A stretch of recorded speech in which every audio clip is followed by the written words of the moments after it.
তাই লাল শাকটা সিদ্ধ দিয়ে দিলাম। যাইটা কড়াইটা ভরে দিলাম।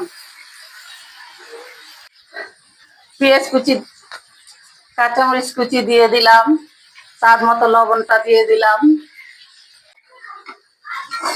দেখেন শাকটা কত সুন্দর হয়েছে, কিন্তু শাকটা পুরোপুরি লেটাপেটা হয়নি।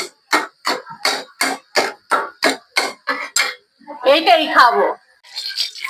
শাকটা বাগা দিয়ে দিচ্ছি, রসুন কুচি, শুকনো মরিচ দিয়ে দিলাম। দেখো সোনামণিরা, আন্টিরা, আঙ্কেলরা, ভাইয়ারা, আপুরা, কেউ ধাক্কা দিবে না, লাইক শেয়ার কমেন্ট করে যাবে।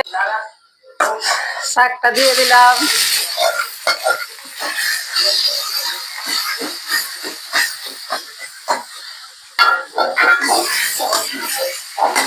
দেখো সোনামণিরা কত সুন্দর লাল হয়েছে শাকটা।